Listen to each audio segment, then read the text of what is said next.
What's up, everybody?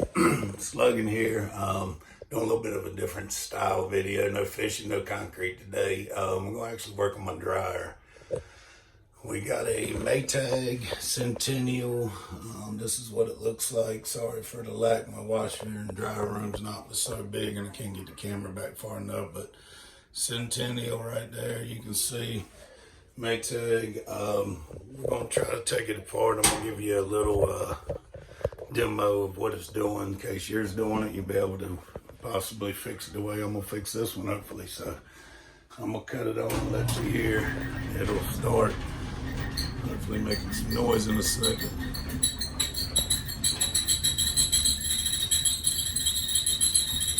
You can hear that's a pretty high squeal pitch. Annoying, actually. Good God almighty. That's beyond terrible, so cutting that off. But I'm gonna kind of show you, I'll try to video best as I can how that I'm gonna take this apart. If we get it fixed, hopefully it'll help some of y'all out there. It's a little different style video for once, so I'm gonna get my tools and we'll get started on it. Alright, come in the top here. When you pry it up, you'll see the clip right there. Get your screwdriver on the clip, push in, and then hold on, that pulled up. It's kind of hard to do it holding the camera. I'm trying to do it. If you're able, you take your screwdriver and hit it on the edge right there, and you can pop it right up like so. So do that. Lift your top up. Pull the dryer out of here and stand up. Okay, we have the top pulled up. That, as always, number one, safety first. Unplug your dryer always first. Okay, now we have the top off the dryer. I'm going to come in here, remove this bolt to remove the front cover. You have one right here and one right here, both on the front of the door right here. They are 5/16 if you need another size. We'll remove these and be right back with you. Now we've removed the bolt right there, the bolt that was right here.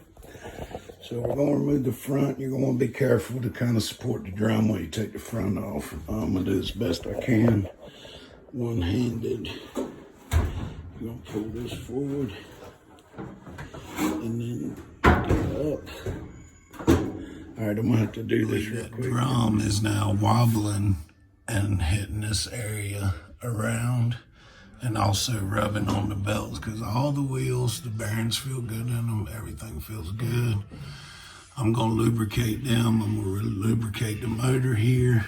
I'm going to try pulling up on this, putting more tension and then putting it back in just a little bit. I'm not going to bend it a lot, but I'm going to put more tension on it now and see if that helps the drum to stabilize and not wobble and cause so much of the squealing.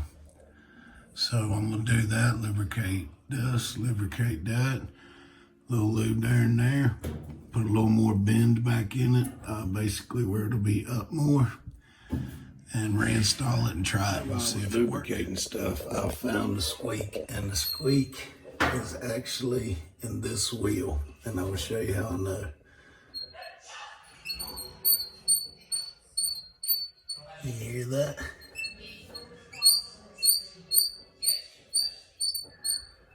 There's my squeak. My squeak is in this wheel right here. This is where my squeak is. So I'm gonna take this, clean it, re-lubricate, and see if that'll fix it. I believe it will. Okay, so what we did, took this off, which you just pop that out like that.